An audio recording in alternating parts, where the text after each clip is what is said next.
Well, hey, everybody, man. Welcome to the December episode of Making Progress, where we go through and we unpack the latest issue of the Baptist Progress, and we're going to discuss what's happening all around the BMA of Texas. We're glad you're here with us and joined us today. And so right off the bat, this month's episode is proudly sponsored by our friends over at Daniel Springs Camp. And man, Daniel Springs has been faithfully serving and ministering to the BMA churches for, I guess, since 1965. And they've been loving on and investing in students and their families. They've been giving them that camp experience that truly is, I think, at Daniel Springs, a Christ-centered experience. And so Jason Pruitt and his staff are working hard even right now, getting ready for next year and all the changes that are coming there. But man, they're going to get ready and provide another wonderful year, an amazing year of life-changing camp experiences for our kiddos. And so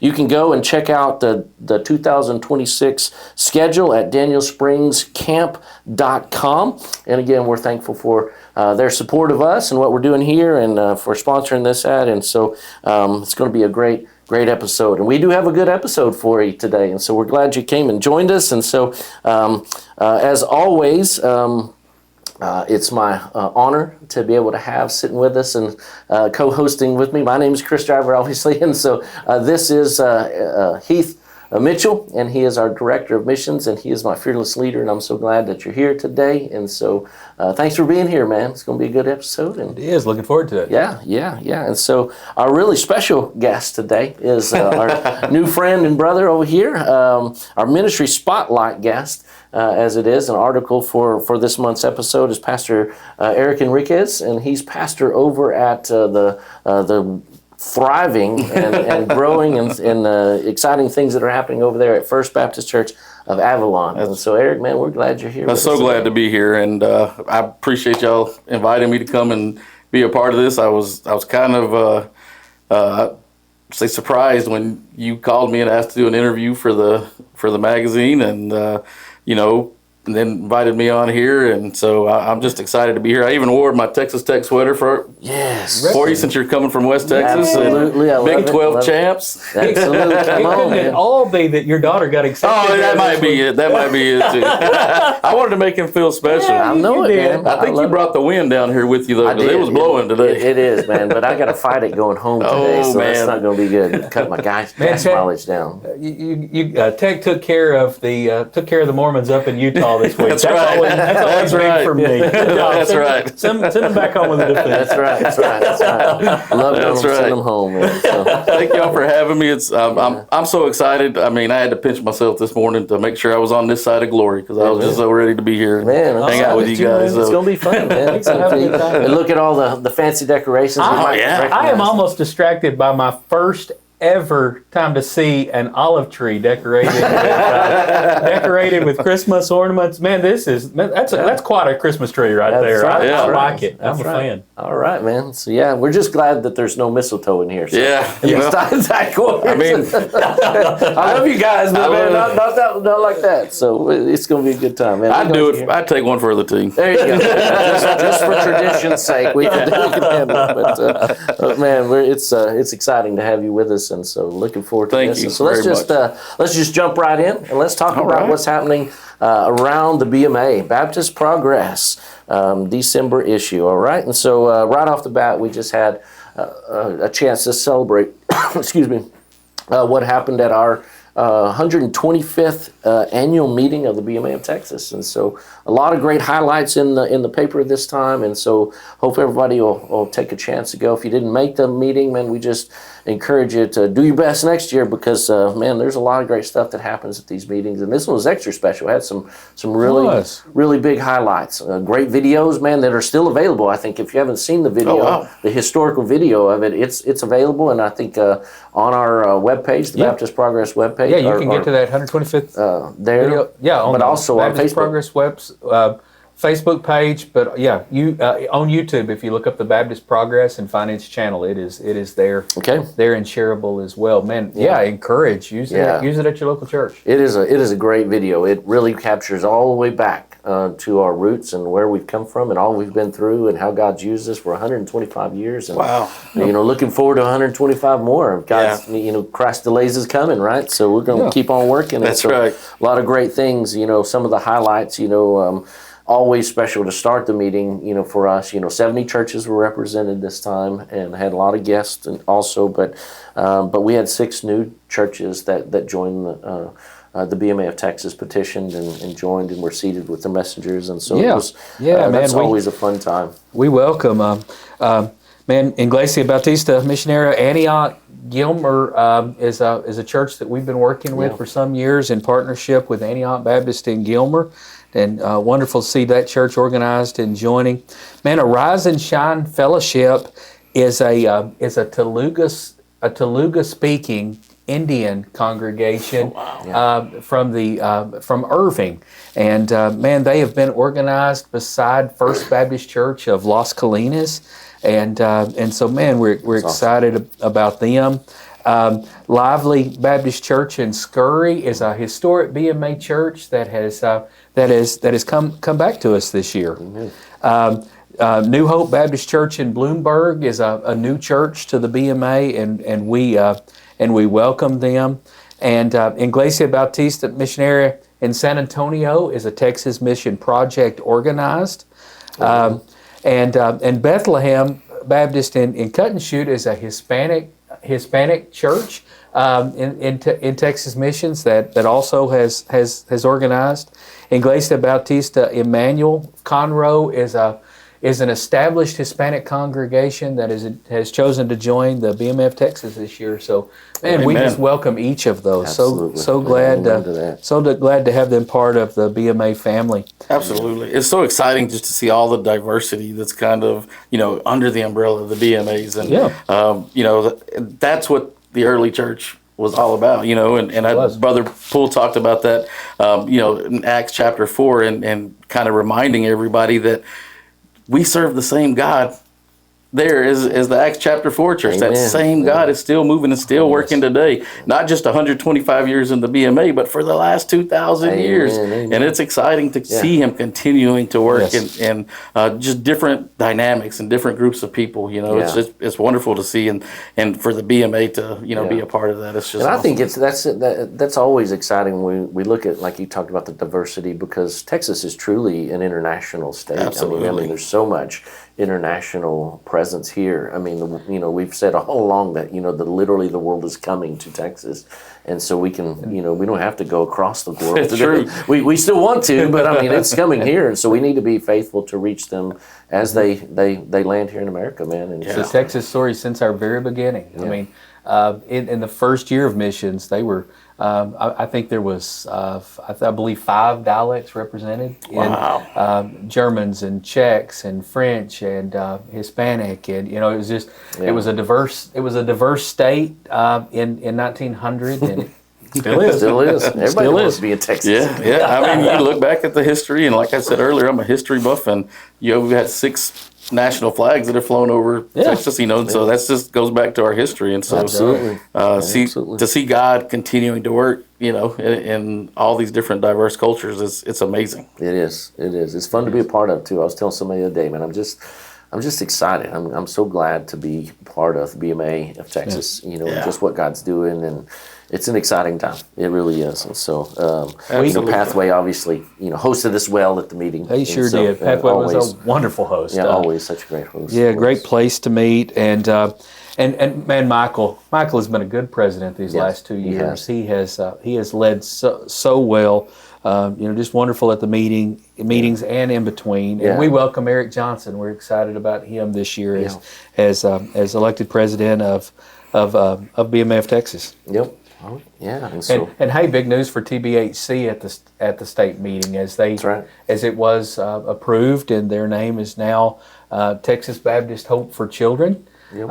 As they move that focus to foster and adoption inside each of our churches across the state of Texas, and I think that's and we had a chance, and during the time Jason was able to come, and one of the best leadership conferences we've had was able to share and challenge, not just for financial support, but also that are inside our churches. I mean, we probably engage more of the foster care system than we realize many times, but also that it's our responsibility as churches, that we want to connect these children to godly families. Absolutely. That, and the church is that vehicle, that it's that pool where we should be gathering those people from, so that they get the hope, the real hope, the only hope that these kids really have, and that is Jesus Christ. And so we want to make sure. And so, man, he did such an amazing job of sharing that and challenging us. And it was a really good leadership conference. But they have a new name. And so, and we, while we're talking about that, their sign is almost up, and hadn't quite made it through all the red tape of Waxahachie, but I think there's been some landmines along the way. There have, but the sign is there. The letters are not on it, but the sign is up. The sign is across the street from us today. Yeah. So drive over there and see it, and so. But it's funny because I think I heard y'all mention it on the previous podcast. There's only one letter change in that name, but they coincide with each other so well. Hope and home go, together, because our hope is in Jesus, who is ultimately getting us to our ultimate home, right? Yes. And so just being able to see everything that they're doing, that's exciting. But it is a reminder to all of our churches, that there's these kids out here that, my wife is adopted, so it's something that's close to our heart. And she was fortunate enough to be raised by a Christian family, and have that foundation growing up. And so, to just continue to remind all of our congregations and all of our churches that, that this ministry is very real, and you impact children's lives from the beginning. Amen. My heart is with kids and with teens, and so I might get on my soapbox a little bit there, but it's just to continue to remind everybody about that. That's so wonderful, and I love the name change, by the way. I like hope. Absolutely. And that's while the home doesn't provide the home here anymore, their goal is to provide the hope of a home, a real home, a forever home for these kiddos.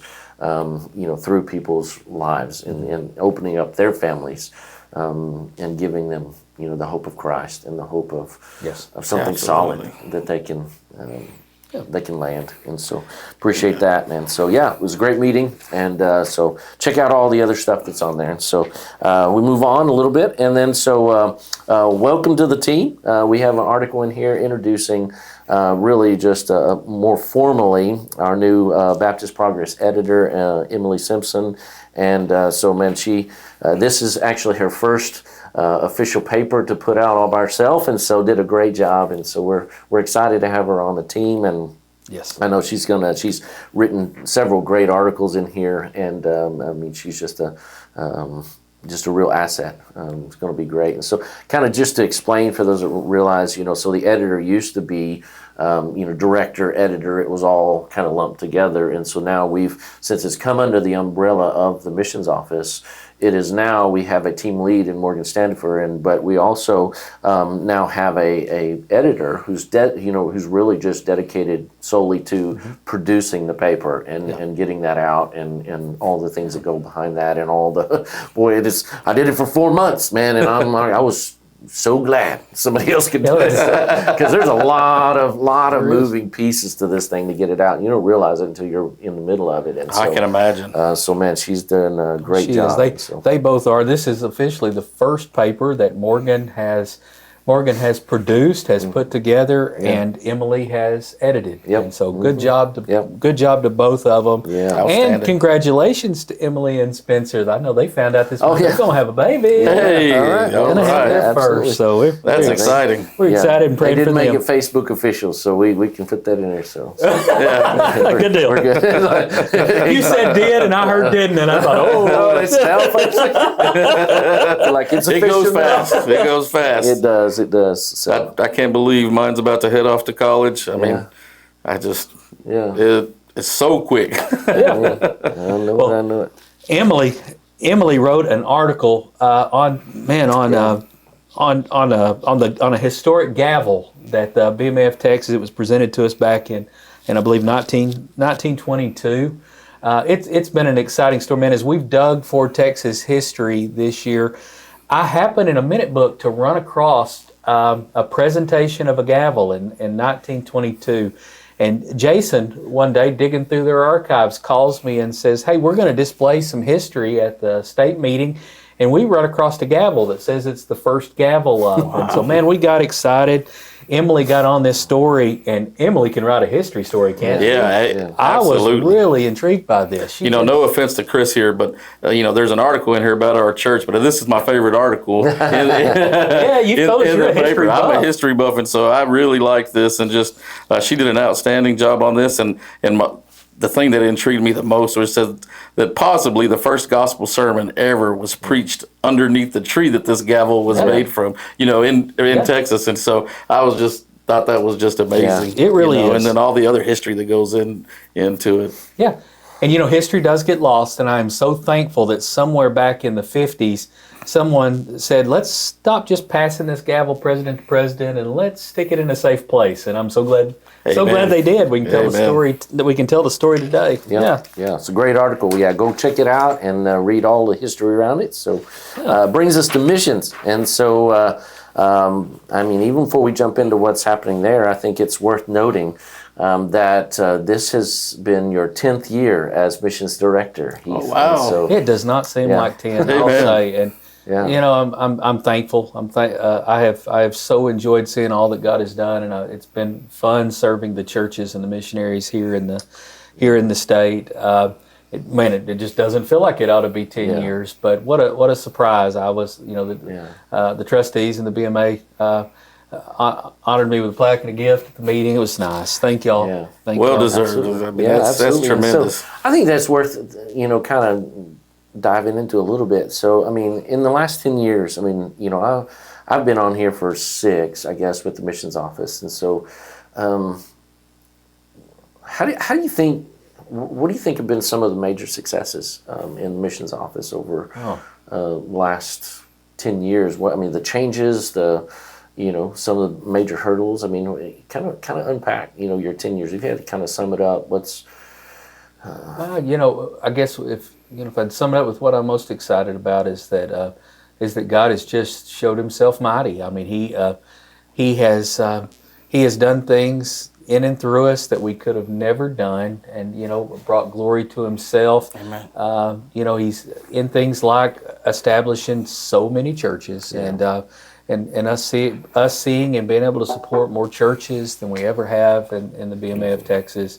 The way we've been able to care for missionaries, just the support, encouragement that we've seen, just this unified effort around missions from the BMA of Texas. The churches of the BMA are giving to missions like they never have before, and so I just in all of that just say, yay God, it's fun to see what He's doing.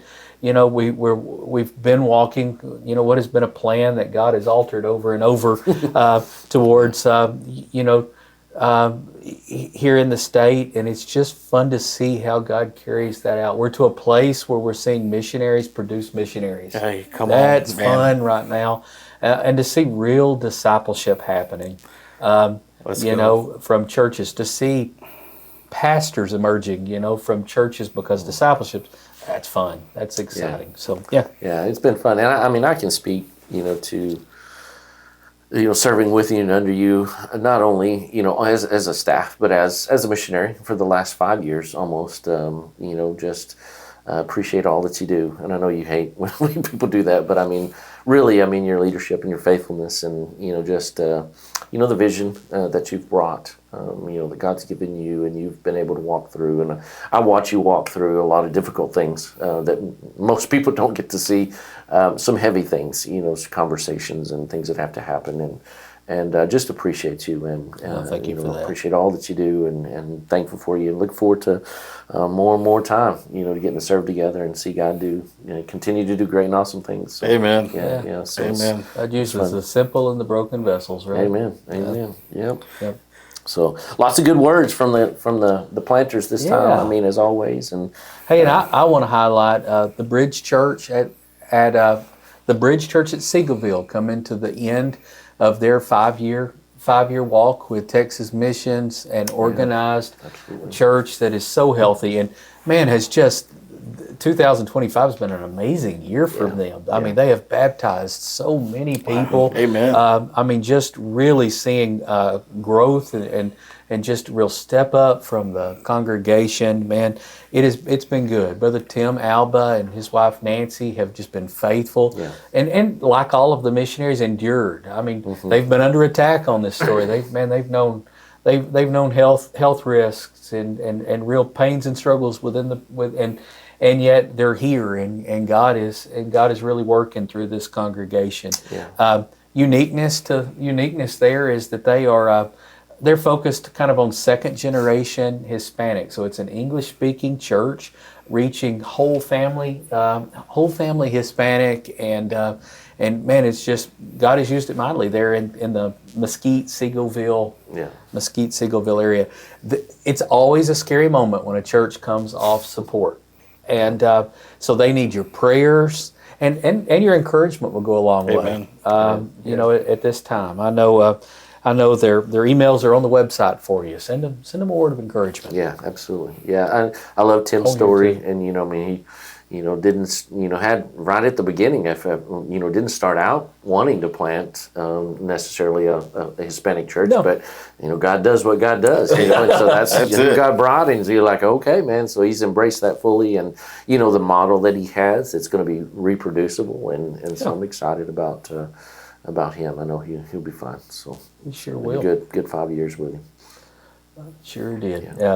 Man, I think we alluded to the story last month, but I believe y'all baptized we did. The young man from the story last month. The picture's in the progress here. Sure did. It was a great month for us at Oasis in Levelland, and had just that baptism we've been waiting for. We prayed for a young man for 4 years, man, and his wife was able to lead him to the Lord last month, and we got to baptize him. So the family and was there, and we always have them give their testimony before they're baptized, and so he shared scared to death, but he shared it. He's like I was crying. I don't even know what's happening to me. And so it was fun. It was a fun time, getting to hear that and just walking with him now in discipleship. Amen. And being able to kind of carry that through and see his life change. Man, he works in and around the oil field out there, and so I mean.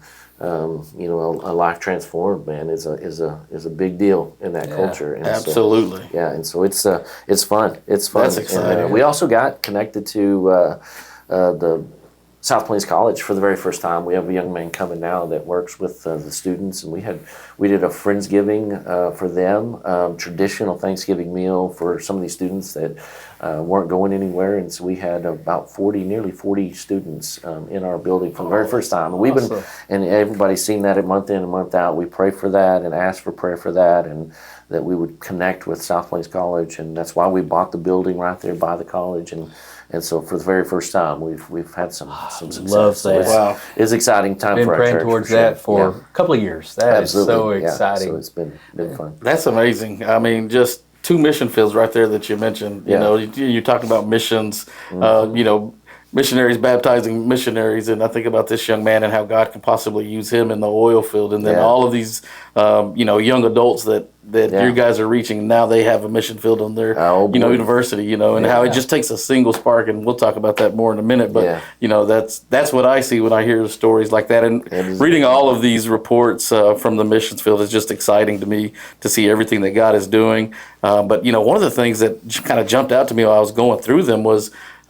There's a lot of really great ideas in here for us pastors and churches and curriculum directors of what some of these missionaries are doing in their mission fields that we can implement right at home. So don't skip over this when you read the article, because there's some really good ideas in here that these missionaries are implementing to reach people, and that's still our goal at home. Absolutely. So, still on mission, right? That's one of the things that's jumped out to me about all of these stories, and they're just so exciting to read. They are creative in connection. And at the same time, in those same articles, you find that things that things that are tried and true that we probably have forgotten still work. Yeah, like knocking on a door. Yeah, like knocking on a door and and sharing Jesus. That's right. Hospitality, have them into your house. Have them into your house. Stuff like that. Still works. It still works. It still works. Absolutely. So, so lots of good things. So I encourage everybody to go take a look at what's happening with your missionaries, and again, we would emphasize that they are your missionaries. So if you're here, as part of the BMA, these are your missionaries, and they represent you well, and God is moving in and through them, and so continue to pray for them and what God's doing there. Absolutely, and many of them, or all of them, have their prayer needs on there, and so that is a really simple way. Maybe you're not able to financially support, but that is a very practical and good way that you can support these missionaries. Yeah. Just get on here and look at their prayer needs and be diligent, and faithful about praying Adopt for these one missionaries. a month or a couple a month or something like that. I mean, we got 22, 23, so I mean, 2 a month you could go cover it. Throughout the year, just adopt one, pray for them, send them encouraging letters or whatever you could to them, emails. But they need it. It's hard. It's hard out there. I tell you what. It's I always tell people it's the hardest thing I've ever done in ministry, but it's been the most rewarding, man. I tell you what, it's been pretty amazing what God's done. So. If you're planning a church, you're in trouble. Yeah, that's right. You're under attack all the time, right from the beginning. So. All right. Well, cool, man. Well, that moves us on. We're going to look at TBHC. We've talked a little bit about them already, and the state meeting and the name change and that sort of thing. But the new sign is coming up. But I think it's important for us to recognize, that this time of year isn't easy for kiddos that are in this system. I think that's one of the things that he talks about here in his article is really that I mean, we always celebrate, we have a good time, presents and all those things, but when you think about children that are not with their families, even under difficult circumstances, somebody who's been in a broken home and suffered abuse, your greatest desire as a kid is to have a family like everybody else has. And so even in that, to have your parents well, to have them not be what they've been to you is something that you long for, and so we can't forget that some of these kids are, it might not be an easy. So I mean, just pray for them. Yesterday we had the prayer meeting. I think Jason did on Facebook Live. I was going to ask about that. I did see that was going on. Yeah, and it was a great time of just praying for specific needs. And they talked about over 4,000 kiddos right now looking for adoption now in the system in Texas right now. I mean, I forget how many he said was in the foster care system, but I think it was 28,000. Yeah, something in the like foster that care in the system. Foster care system. That's nationwide. No, that's in Texas. Texas. Oh, in Texas. In Texas, and so I mean, you just think about 4,000 that are actively seeking adoption. Not just in temporary placement, but that are in the system and in need of adoption. And so most of them, they said, were over the age of 8, 9, and up. And so they've reached that place where, they're no longer wanted to adopt. And so, I mean, these kids are, I mean, so the prayer for them biggest was that, God might tenderize some hearts out there that, we would open our home to foster, but also maybe to give a kid a forever home. And so it's something that's definitely needed. And he mentions here, and I just wanted to read it, the birth of Jesus is the ultimate reminder that God stepped into our broken world to bring redemption and peace. That same hope is what we strive to share with every child and every family we serve. And I think that is a testament to, I think it's true testament to what TBHC does and the hope that they're trying to bring these kids, especially this time of year. And so just reminder, just lift them up, because it isn't always an easy time. And what an amazing mission statement. Chris, they always list gifts given, in honor and memorial. And this week I happened to notice Dale Thornton down here. Boy, he has meant so much to so many in the BMA. Brother Dale was a BMA missionary in Taiwan for many, many years. Upon retiring in Taiwan, he moved back to Texas and pastored First Baptist Church of Las Colinas faithfully for many decades. He out of that church, they planted I think they've planted like 5 churches, all in different international. First, it was a large Chinese church, and I think, I don't know, there's multiple. Matter of fact, the church that just joined the BMA this year, the Indian congregation that meets in the building there, Brother Dale had a hand in helping to start that church. And so, man, we just we love him and are thankful he's to his reward. Amen. Yeah. And continues to leave a legacy, man. I mean, that's what you want to do, man. It's to do something that outlives you, man. And that's right. I think that's what a great testimony. Yes. So love that. So love what TBHC is doing, and again, how God's using it. So it's exciting. So Jacksonville College, as always, love talking about them. And it's been a great year for Jacksonville College, man. We were just looking through here, and Dr. Erickson wrote a great article just summing up kind of some of the things that have happened this year for Jacksonville College. But this year, being able to walk a little bit, hand in hand with them and through some of these things, and just to see what God's been doing. I mean, because again, I say this seem like every episode, but a few years ago it wasn't looking good, man. Yes. It wasn't looking good for Jacksonville College, and it has such an important part of who we are in our history, and so to see them healthy, to see God moving and doing great things and reaching college, as you said, your hearts were those teenagers, and man, those going to college, and we've got a one of the few Texas colleges that are still Christian and Christian education, and so it's to be able to know that those kids, even if they come as somebody who's not a believer, man, that they're going to be able to hear the gospel over and over and over again. And they're seeing young people give their lives to Christ, and he tells some stories in here. It's exciting, and but it's a fun time. But one of the things that stuck out to me about this article, and I didn't know until I read it, was for the first time ever, a bachelor's degree, at Jackson College. That's exciting. That's really exciting. Yeah, and plans for more. I mean, I think they're going to do a couple more degree plans, and so I mean, stepping into that plan that God has, and even something as historic as Jacksonville College, to recognize that, when he's not done with it, it may mean that we need to adapt and move and change a little bit, in order to continue to be faithful in what we're doing. And they've done that. And I think, Dr. Erickson has led well, so well this year in particular, and made some really important changes. Yeah, I think one of the great things I saw Dr. Erickson saying, it might have been in the other article, but he mentioned that, being taught by Christians isn't the same thing as a Christian education. And I was like, man, that is so good. Yeah, that is so good. And they really want to give these kids a Christian education, with a gospel fundamental, absolutely, foundation for them to go out into the world, and so that's really exciting. Really happy for the growth that Jacksonville College is seeing, and just really looks exciting for their future. It is. It's a lot of great things happening there. They do have on they put an ad this time in the back, and so take a look at that. But they do have some openings.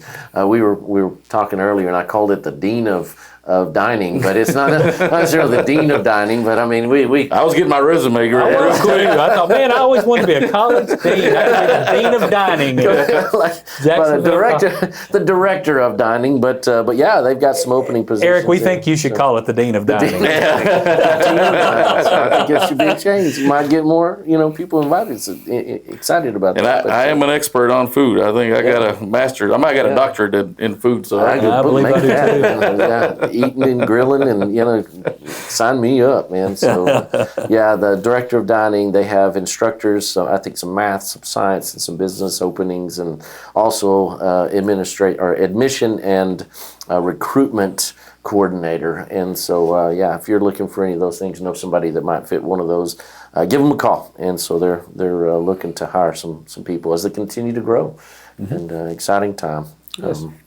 Across the page there. Yeah, Jordan too wants us to know that wants us to remember that January would be a great time to give the BMA's Sunday school material a try. They have material for all ages. Have a good ad article in here about the benefits of the Baptist Expositor. Yeah, absolutely. And I mean, it is, and it's great. Doctrine is going to be, you'll be able to trust it. You know what I mean? Because I mean, there's a lot of great stuff out there that has, some bells and whistles and look fancy and all that stuff. When you start digging into it, well, there's not any meat, and sometimes some questionable stuff, but you know what you're going to get from here, what our seminary produces. Yeah, absolutely. My dad teaches Sunday school at our church for the adult class, and I mean, he uses this resource. Every time the new one comes out, he's so excited to open that box up and get it. So it's like Christmas. Yeah. So if you haven't tried it out, give it a shot, because it's really great stuff. Love it. All right. So that brings us to our ministry spotlight article, and so I'm super excited about this, and got a chance to sit down. At my table and talk to you at your table. I think it was across the state of Texas. So, but just tell us, about kind of what's happening. Maybe just, at First Avalon, kind of, the history, the story a little bit, and we can just kind of hear what's going on and how you come there. Yeah. So, I don't even know where to start. I was so excited to get here and talk. I want to talk about everybody else, not me. My wife and I started going to church there in 2007. My daughter was born, and we knew we needed to get back in church. And I just had been running, from God. And I knew I felt a calling on my life at a young age, probably around 15. Got saved when I was 14. But then started running away from him, and just got into some really negative things and bad stuff, and even thought, well, if I go to Bible college, then I'll straighten out. Well, then I just fell in line with the same type of people that I was running around with here. They find you. I think it's like, yeah. But after my daughter was born, I remember holding her, sitting there at the hospital right here in Waxahachie. She was born here in Waxahachie, and just looking down at her, and like God affirming how much He loves me. Yeah. Love that. And I was like, oh, wow. Okay. I didn't even have a grasp of I still don't think I can fathom how much God loves us, but if it is anything like I love this little girl, man, what have I been doing? And so immediately, as soon as, we got home from the hospital, Christy and I talked, and I was like, we have to get into church. I want her to be raised in church. And it wasn't, when she was able to go out, we visited several churches, and I grew up Catholic, was saved at a Pentecostal church, but had been going to a Baptist church. And then, my wife was Methodist, and so we just had no idea what we were doing. And so we just started visiting churches, and, she had a friend that her dad was the pastor at First Baptist Church of Avalon, and said, why don't we go and visit over there, a gentleman by the name of Cleve Clark. And so we went and visited, and as soon as we walked in, just felt the love immediately. Yeah. And I tell the story in the article, but I have to share it on here. Most everybody knows Frank Escamilla and his brother Jake. Well, Jake ran right up to Tinsley and took her out of the car seat, and we didn't even really know who he was. Yeah, and he carrying her and holding her. She was about 3 months old, and just started loving on her, and we just knew that was home. And Jake's such a wonderful guy, big heart. Oh, man, love him. Local fire chief, and loved people, loved his church. And we lost him this year. Yeah, wonderful guy. Yeah, that was tough, and but that type of love that was just poured out, and he did that forever. I could talk a whole hour about him, but we just felt like we were there, and Cleve, their youth pastor, had recently left, so he had said, when you're the youngest guy in the church, in a small church, they're like, hey, you. And so he asked me about it, and I initially told him no. Yeah. I was like, God's just now kind of getting me back on the right track, and I'm not in no position. He said, well, just do me a favor, because I really feel like He put it on my heart to talk to you, so pray about it. So I kind of lied to him right there in the church sanctuary. I was like, I'll pray about it. I had no intention of praying about it. But ultimately did, and then ultimately accepted the position. And that was in 2007, and so I was a youth pastor there for till 2015 or 16, I think. And then he ended up stepping down, and they asked me to interim while they did the a pastor church that I don't think really happened. They still looking? I think they're still looking. Jake was like, yeah, it's I'd actually asked. I was like, hey, how's the pastor search going? They're like, well, we just kind of hoping you'd take the job. And so after talking to my wife and stuff, we agreed, and that's what God was calling us for our next chapter. And initially it was going really well, and then COVID happened. Oh yeah, COVID. And that marked a lot of churches. Man. It hurt, and we went from, I bet we lost 40% of our congregation after COVID, and after even up to a couple of years ago, 20-25 people on a Sunday morning. That was a really good service, turnout for us. And so there was some struggle there. There was a lot of time where I was just like, okay, God, if there's somebody that can do it better, bring them in, because I don't feel like I'm getting the job done. And he kind of convicted me of it and was like, hey, I put you there for a reason. And so, we made a commitment, Christy, my wife, and myself, and we just said, hey, if this is our calling, we're just going to be diligent, and we are going to show up and be prepared. And if there's only one person there, we're going to share the gospel. We're going to preach Jesus, and we're going to worship. And he was just been faithful in that. Oh gosh, man, I don't remember how long ago it was. Maybe about a year ago. A friend of mine reached out, and this good friend of mine, his name's Ricky Whitney. We went to high school together. He really had a hard time growing up, and with some stuff he was struggling with from a really good family, but he was struggling with a lot of stuff. And, he ended up getting saved. And I told Chris it was like a domino set this last year, because he was the first domino to kind of fall. God got a hold of his heart, and we baptized him. And, man, it was just like that little spark that needed in a dry field. That's the power of this. I think we teach it all the time in the missions. The power of a changed life. Is something that God uses in ways that.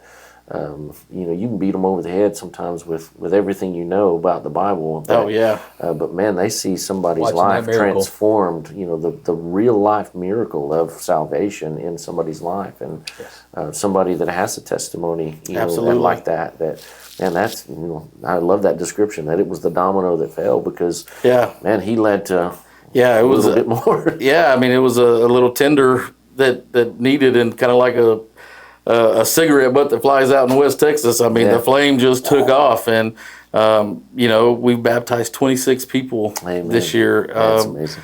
And I don't think since I've been there in 2007 we baptized 26 people. So God's just really been moving, and we got to give Him all of the glory. Absolutely. And for what He's been doing in Ricky's life, because He just made Ricky hungry for His word. And he's wanting to plug in and help out any way he can. And not just him, there's other people that have been there, long before me, that are still faithful in serving that little church. And so I'm grateful for their faithfulness. I think that's a great testimony. I'm glad you mentioned that too, because there's people that have stayed and they stuck. And when you go through difficult times, it's easy to go, maybe I should just jump. As a young pastor going, man, maybe I could be, instead of looking and going, maybe somebody else is supposed to be here, to go, maybe I should be somewhere else. Like maybe, you start thinking, oh man, well, grass is greener and all that. But to be faithful, I think that is a powerful, what we see happening at Avalon, I think is a powerful testimony to, the willingness to persevere sometimes, to push through, to go, you know what, God, you haven't called me anywhere else, that, it's still here, and so I'm going to be faithful, and how God honors that in His time. Absolutely. And then to see these things. What I was really what I loved was, you finish it by saying, it's not just about getting people saved, but the job's not done yet, right? Absolutely. And so I think for generations, I think what we've seen is we've never really rode the full wave of what God does in these salvation moments, because we've stopped at salvation, and then you're like, oh, we're good. So, but no, discipleship, so to important. teach, to obey, to carry out the fullness of the Great Commission, Absolutely. then you start seeing, Absolutely. That's something that we really tried to drive home the vision for our churches, that effective discipleship and what that looks like. Yeah. Not just building new disciples or creating new disciples, but also walking along and building them up and helping them in that walk. Because so often, I can remember when I first got saved, if it wasn't for people that came along beside me, and showed me what to do, Right. kind of like Philip and the Ethiopian, right? If there wasn't somebody like that in my life that spent time and poured into me, who knows where I would be. And so there's so much of that I think gets lost in the church, and we just need to do a good job about building those disciples, because we're all mission mind. We should be mission mindset, and the Great Commission. That's the whole purpose of making new disciples, to go out and continue to spread the word. Absolutely. And so. I just think that's so important, because I don't want us to be a community of churchgoers. Yeah, a club that comes to get together every Sunday, but we're not having an impact outside of those doors. And I want us to be able to reach more people for the sake of the gospel. But we need to build up more missionaries, more disciples to go out and do that and equip them, because so many people think, oh, my job is, now that I got saved, is to go to church. I mean, I come to church. I am great. I believe 100% what the Apostle Paul said. I love the gathering of the saints. I love First Sunday. I love worshiping. But our job is all week long after we leave that building. Amen. And what goes on outside of the church walls. I use the phrase all the time, let's not just be church gathered, but let's be church scattered, and go and, make new disciples, build those relationships. So building those relationships is so key. Our God is a God of relationship. Amen to that. And that is the thing that grabbed me as a young man. Growing up in the Catholic Church, I told you I'd been confirmed in communion, but the thing that was lacking in that was relationship. And when I realized that it wasn't about me trying to reach God, but God trying to reach down to me and have a relationship with me, well, guess what? When I build relationships with other people, that is an extension of the relationship that God wants to build with them. Absolutely. And so those are so key to effective discipleship, is having those relationships beyond, and I'm not saying don't go knock on a door and tell somebody about Jesus, but I think effective discipleship takes place in that relationship and in that continual growing of each other. I mean, iron sharpens iron. Absolutely. And I learned so much from my deacons and worship leaders, and Jake was one of our deacons, and he poured in so much to me. I learned so much from him. Even as his pastor, he poured into me, and absolutely. so that I don't want that to get lost. Yeah. I love it.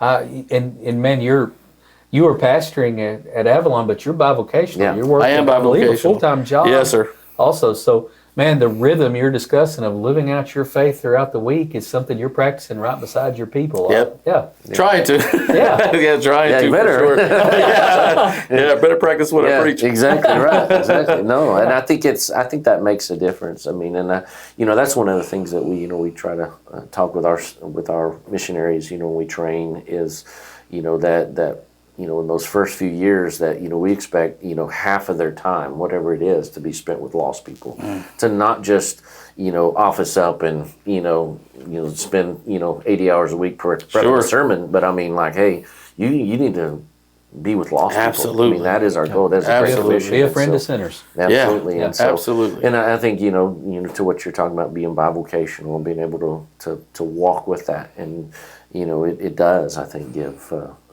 some legitimacy to what you're preaching. Like, hey, I'm doing it. So share with us. I mean, I know it's tough. It's a tension, but maybe positives and challenges you really face bivocational. as a bivocational. Oh man, I mean the positives. There's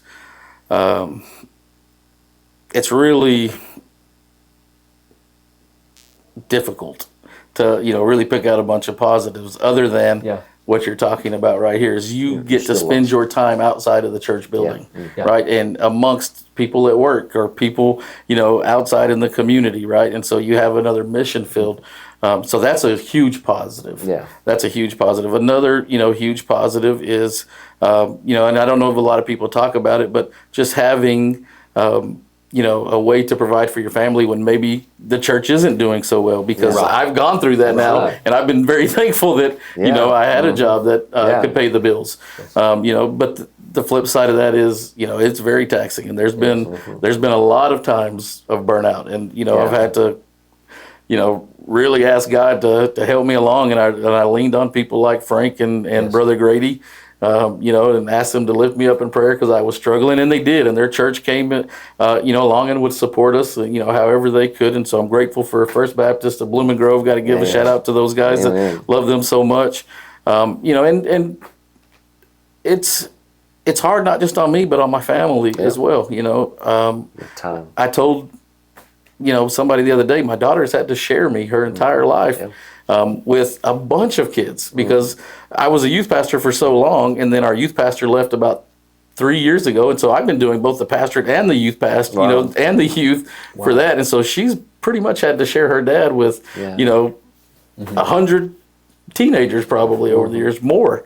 But God is also, I've seen God also working in their lives, and just coming along, and the grace that they've been able to pour out to me, but then also, remind me that, hey, I'm still dad and I'm still husband. But they're seeing their growth to come along and partner with me in the ministry. That's amazing. And I'm telling you right now, one of my biggest fears right now is that girl leaving to college, because she has been a partner for me for the last 3 years. I mean, I can't even tell you everything that she does for the ministry. My wife too, she's not ever going to sit in front of a camera, but she does everything else behind the scenes.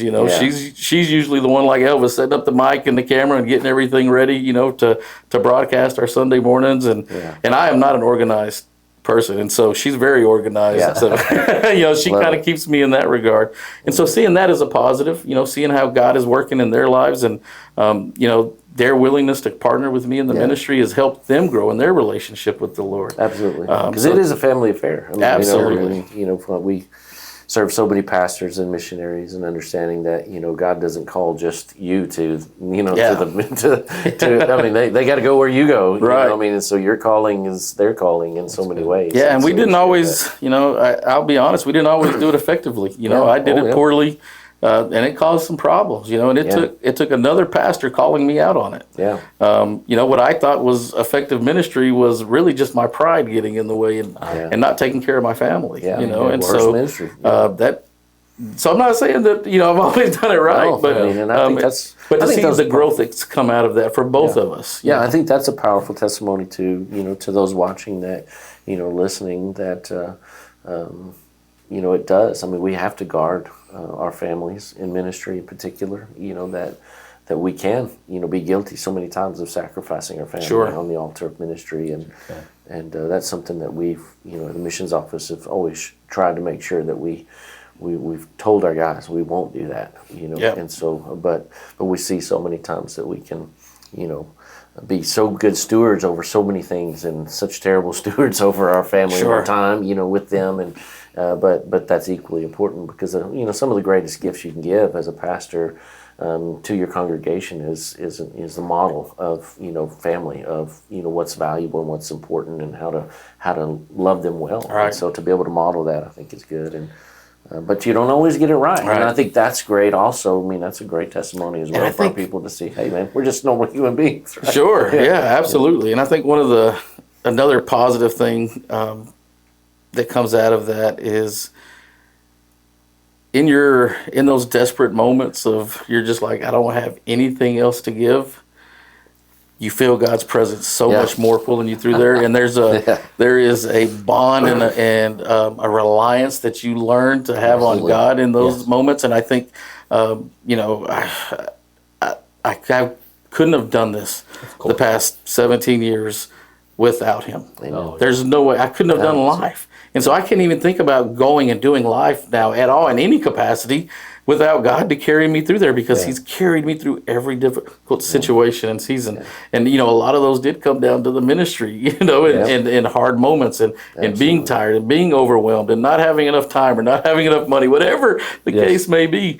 It was God that continually showed up and got us through there. And having that testimony for me is something that is invaluable. Right. So that's a huge positive. Yeah. Yep. 100%. It sure is. And the boldness that comes, the boldness that comes in knowing sometimes that you have to take a stand in a church, and that not being the sole source. Absolutely. It does offer some freedom to preach the word, man, unapologetically. And Chris, you both, you talked about seasons, seasons in the life of the church. I have helped multiple churches to like graph their history, and they're never linear. There's highs and there's lows. I mean, churches just walk through these cycles, and in their story, if they're long stories, are these moments of revival. When really the gospel becomes center, Christ becomes king again. Absolutely. And and we're really all in around the cause together. And man, to get to live those moments because of the faithfulness of carrying on. I always say revival is just, man, the next yes. It's just the next. Jesus Christ is Lord. His mission is ours. What's he calling us to do? Yes. Absolutely. That's actually what I preached on this Sunday was, Mary and Joseph just had to say yes, and it changed the world. And so, and so the whole idea behind, not giving up wasn't an easy one. No. There was a lot of days I didn't want to be there, but I'm so grateful. Because God is just so amazing, and He has shown up in so many times. I knew that if He's telling me to do this, He is going to show up. And we don't know what's around the corner. I fully anticipate continued, good things, but I can't take any credit for it because God did everything. If I did anything, it was just not quit. And if that's the standard, that's not a very good. That's not a very good. God did everything. Yeah, absolutely. So I have to give Him all the glory and just appreciation to, like I said, all the other faithful members that stay there. Absolutely. Robin, our worship leader, some of our deacons, they stayed there and just kept being faithful too. And so we are excited about everything. And kept which saying is hard to do sometimes in those circumstances, and because when we get to a certain point, and we've seen this so many times over the years, that a church gets down low enough, and the fear of let's just huddle, let's just conserve resources, and go into survival mode, and you stop saying yes. And so what a testament to the people, like you said, that stayed faithful, but to be able to say yes to what God is doing, and to not stand in the way of revival that God is bringing. What's amazing to your point, I remember right around 2021 or so, we had 18 or 19 kids that were going to camp, and it's been, something that I've never done. I've never made kids pay their own way to camp. We've always found a way to fundraise and get it. Well, this time, the funds were really down. We're like, how are we going to do this? So the fundraisers weren't really working, but those few faithful members, they were getting on the phone, they were calling people, they were getting donations, they donated themselves, and even in the midst of that valley that maybe our church was in, or the thin seasons, God showed up, and every one of those kids got to camp, paid for all the fuel for us to get them there. You know what I mean? No, and so I've seen God show up time and time again in those moments. Awesome. And so I'm grateful. I'm just grateful for God and the people that He surrounded me with. Man, He's so awesome. He is. He's so awesome. And it's fun. Like I say, you go through those dry times, but then God fills the cup back up, and it's just so don't miss the joy of this moment. Sometimes we get caught in okay, what's next? Next, but make sure you pause and enjoy in what God is doing, and just to really celebrate that, and just take the joy in that. And I love the spot you're in where you're not taking an ounce of credit for it. Absolutely. Hadn't got a thing figured out. That's where we want to be. Empty of us, full of Him. Absolutely. You said a while ago, man, if that's the standard, man, that's the standard, isn't it? We get out of God's way and just keep letting God be God. That's it. Yeah. I told Chris, I was like, I can't, and I've said this from the pulpit before. When I went off to Hardin Simmons and I was a ministry major, I started running away again, and my grades went down, and they took my scholarship away, and so I couldn't go back. And so I joke often, and and say, yeah, I'm just a dummy. They kicked me out of Bible college. I don't know how I'm in this position, so I can't take any credit for what's happening right now. Love that. I love it. Dude. Love it. So, well, man, we appreciate you telling that story, man. And I think your story matters. I think what God is doing at Avalon matters. I mean, we have so many of our churches that, have been in those low points and maybe are right now. And to be able to hear, that just stay faithful, to continue on, be faithful.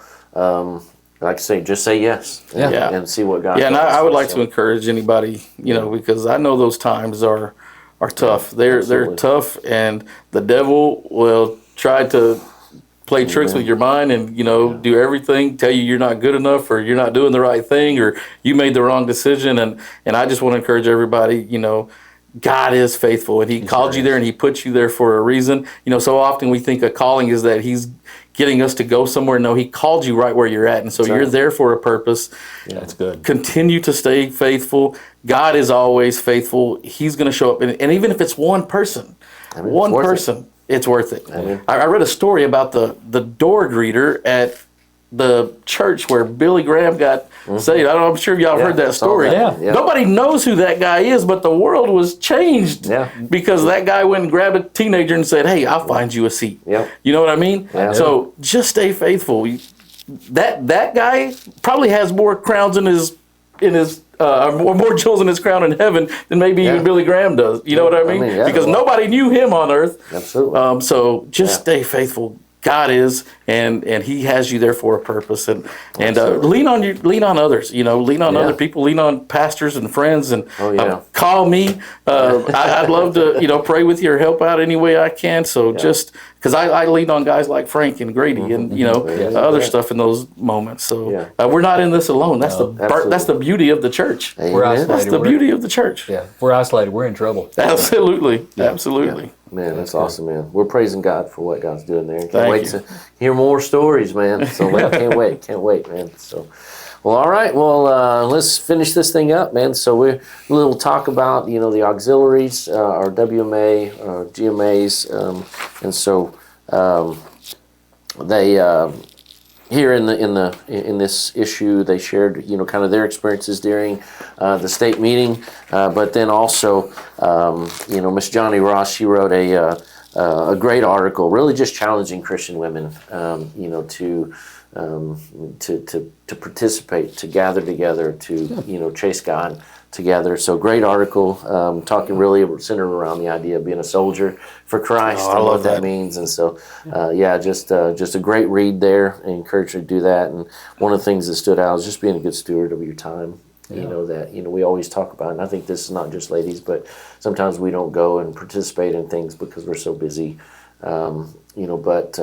She really challenges that with, maybe we could be a better steward. And what if we stewarded our time a little bit better? Maybe we could have time. I tell you what, you look at your phone, you'll figure out how much time you really have. It tells you how much time you spend on that phone. I've done it myself after complaining about not having any time. Absolutely. She's the new president. She is the new president. Absolutely. Excited about and. Man, her and brother Leon had a fish fry here at the mission office for all of our staff, trustees, and all the staff over at TBHC last week. Yeah, so I missed that. Yeah, it was amazing. Miss Cindy Allen has been the president for the last couple of years, and we did such a wonderful job there. And I love what they've done so much, and they do so much every year. And there are projects. I think this year was. The Baptist home, their Texas Baptist home. I think $29,000 raised Baptist for that. Hope, correct me. Sorry, Jason. Sorry. And then next year, they voted to buy land in Mexico to help Brother Tommy Rose, missionary there, with their church planting effort. So that's going to be great. Awesome. Yeah. My oldest son and I, back when he was 15, we took him on a VSM trip down to be with Tommy and Sarah, and got to spend some great quality dude time with my They're boy. wonderful people. Yeah, and we did, man. So we got to see them. They were actually sharing space at the time. I don't know if they still do or not, but with a karate MMA of studio. So man, it was we built some stuff for in there. But my son still loves it. Got pictures of him getting to go into one of the classes while we were there. Cool. But yeah, so I'm excited for them. I assume this is for them. I don't know. I assume too. Yeah, so I'm hoping that'll be something next steps for them. That's awesome. The WMA, just an amazing group of women, and everything that they do. Just such big hearts. I was really excited when I saw that that they nominated to do the fundraising for Mexico for Tommy and Sarah. That's gonna be so good. Mm-hmm. Really excited for them. One thing I did highlight in here is I love their theme for next year. Each one reach one. Each one reach one. And I think you and I had that conversation. If you challenge each person knows at least one person. Just get one person. I mean, you double the amount of people that. Yeah, that's right. If you invite one person to church, maybe you don't know what to say, just invite them to church. Absolutely. That's good. Each one reach one. You can reach them by giving them food. That reaches me a lot of times. Oh, yeah, absolutely. Yeah. So I could be the dean of dining. So.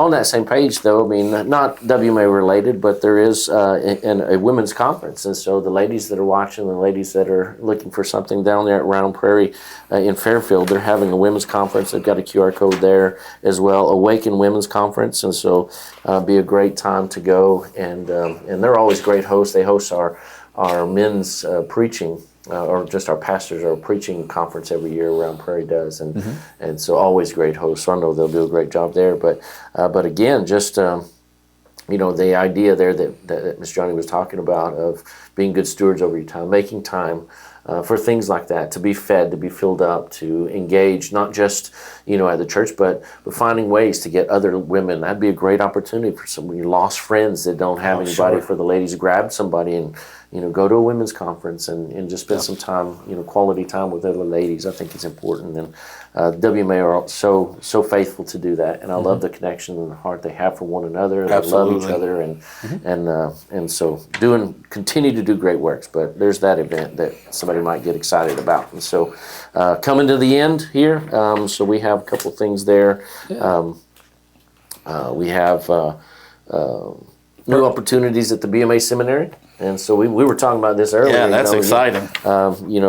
Us country guys, man, don't have a ton of education. You got some new opportunities, especially for guys like me out in the middle of nowhere, not near anything. But they've got somewhat they're calling mini courses coming up. They're 1 credit hour courses, but they only last for about 4 to 5 weeks. And so they got a great list of options here, from introduction to missions, cross-cultural church planning, Paul's major letters, talking about general epistles, poetic books of the Old Testament, inductive Bible study, biblical understanding of prayer, biblical understanding of worship, and then the crisis and counseling intervention and how that works out in the Bible. So, some great opportunities. It's awesome. And even if you're not trying to get a degree, you don't have to. And you're wanting to brush up on one of these topics, I mean, that is absolutely wonderful to be able to do. I mean, that's amazing. And then the thing that they offer, it says a free class every spring and fall semester. Free class. That's a huge resource. What an amazing blessing. Their spring free class is on evangelism. Yeah, man. Yeah, says they're an understanding of the gospel and learning how to share it. Amen. Be good. There you go. Man, don't we all need that? Yeah, absolutely. Amen. Absolutely. Do it more. Yeah.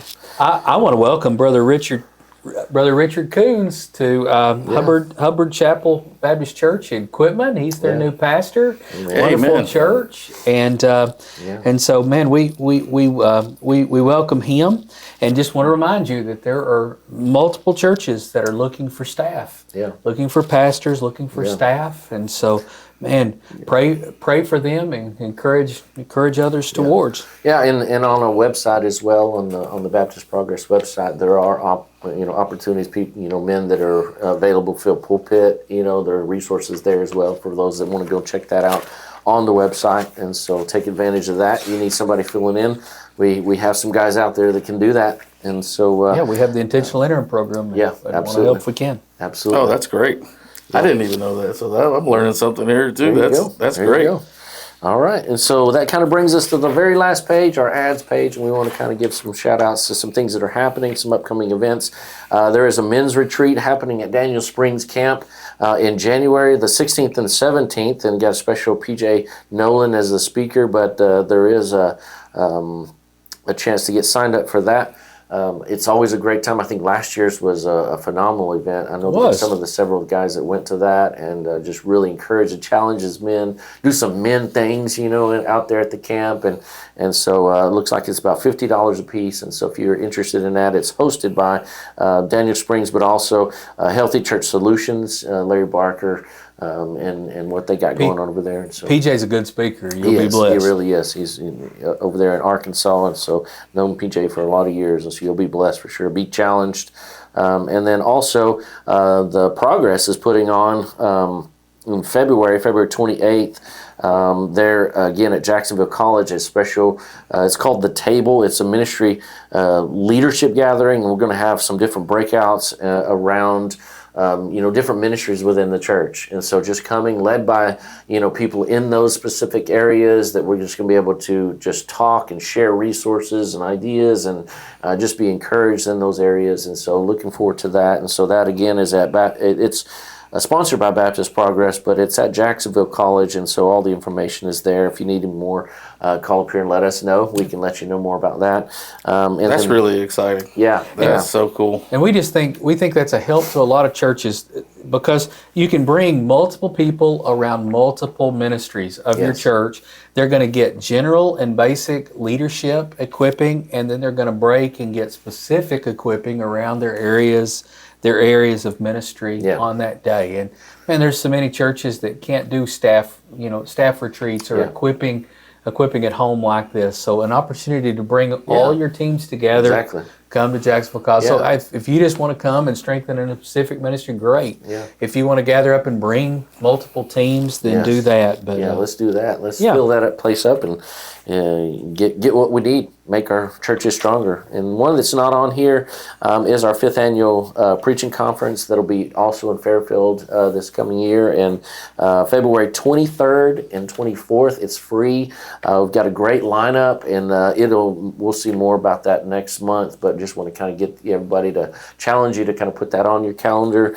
It's just a preaching conference, so anybody's welcome. We call it sometimes our pastors conference, but we've had pastors or wives come, and it's 2 days. Usually we'll start, I think this year maybe at noon, and go through a full day on the first day, and then try to finish by dinner on the second day, so everybody can make their way home. But it's a great time, always challenging. It is.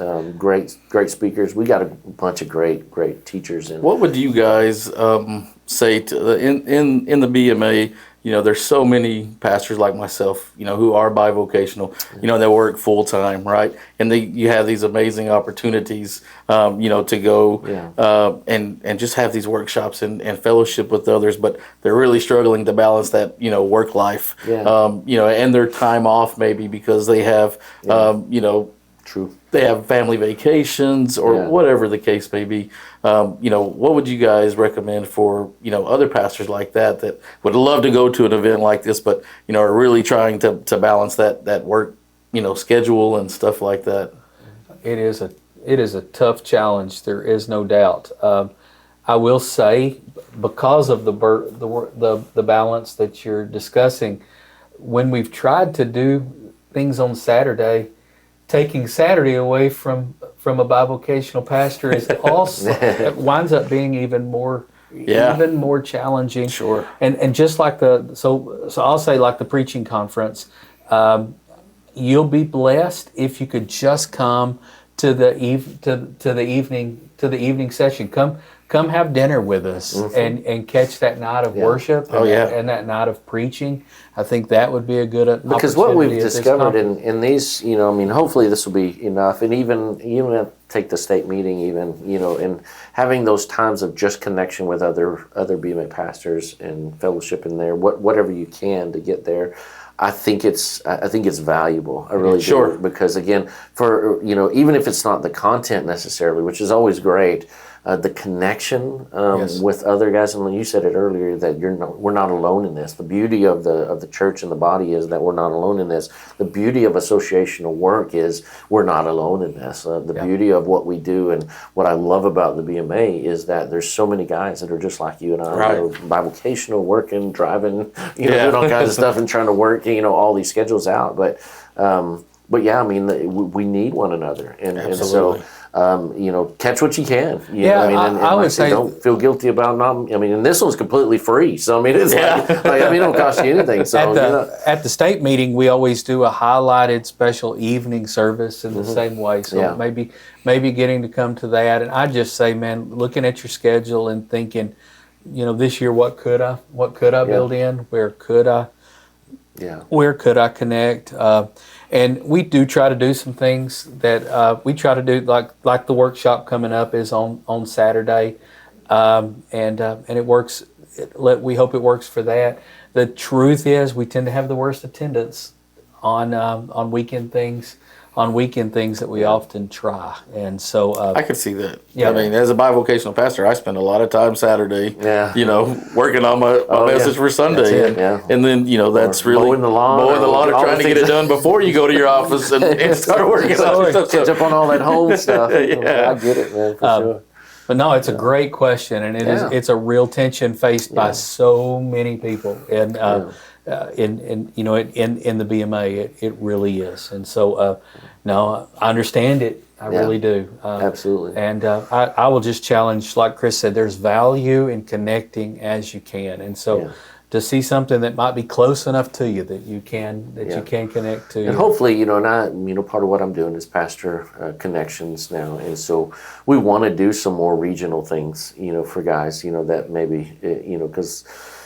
Fairfield seems pretty central for most people. It's not for me. It's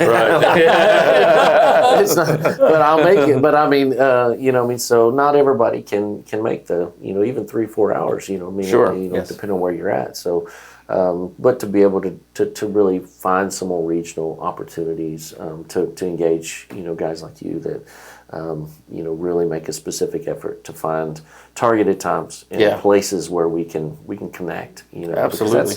And I think I agree with you. I think it's invaluable. Absolutely. And sometimes it can feel like you're on an island sometimes when you're like that. And so being just this conversation that we've had over this article has been such an encouragement to me, right? Absolutely. And so we didn't get together and have dinner last night, but left me alone in my hotel room. I'm sorry. But maybe we can grab lunch after this. But it's been amazing just to sit here and talk with you guys and have this connection. So I can see the value Absolutely. in it, so I would encourage anybody, if you can move something around, or if you can beg your boss for an afternoon off, I think it would be worth it. And I'm saying something that I haven't been good at doing myself, because there's a lot of things I've not been able to get to. So well, and it's a lot when you put together BMA of America and BMA of Texas and all the offerings throughout the year. It's a lot, and so in 2026 to look at that and think, what could I connect to? Yeah. And the preaching conference is 2 days. If you could even make 1 day, I will just say that thing has been that conference has been such a blessing to pastors. We hear preaching; it is there's really good encouragement and feeding for those who tend to be the ones doing the encouraging and the feeding. But also just the prayer and the testimony time, and it encourages pastors, and every year, and yet most more pastors than get there to be encouraged. Something comes up in their schedule, and they don't get to come, and so find something that you can prioritize. I think that would be. And try to block that. I think is really beneficial to connect with others and to be encouraged. Amen. Yeah. I think that's important. Yeah, because we're not supposed to do this alone, and I think that is, as a Christian, as churches, I think that This association work is right, man. It's good. It's, to be connected to one another. We're better together. Yeah. Better together, man. That's good. That's a good word. So, any final words for us? I just want to encourage everybody. I appreciate those words because, that's what the men, like us that are bivocational and really struggling to maybe connect all the time and think sometimes, man, I'd really like to go to that, but that's one more thing that I'm going to have to fit into my schedule. Just remembering how worth it is. It is because God does amazing things through, just meetings like this. And so being able to connect with like-minded individuals that have the same Holy Spirit dwelling inside of them, that are called to the same purpose, it does my heart so good. Like right now, I said I was excited when I got here. I'm even more excited now. I'm ready to go out and hit the streets and start telling people about Jesus. So I love getting with you guys, and so I appreciate it. And I just want to continue to encourage all the pastors out there, just stay faithful. God's going to get you through it. I promise. He's so much bigger than we can even imagine. He's got me out of so many things. But sometimes we got to be reminded of that. We preach it all the time, but sometimes we don't preach it to ourselves. Absolutely. And he's there for your people, but he's also there for you. Yeah. So usually that's when my wife comes along and said, "You remember what everybody told you at church, or what you told everybody at church Sunday?" And I'm like, "You're right." Thank you for that. So, it's been a joy. Yeah. Amen. I've loved it.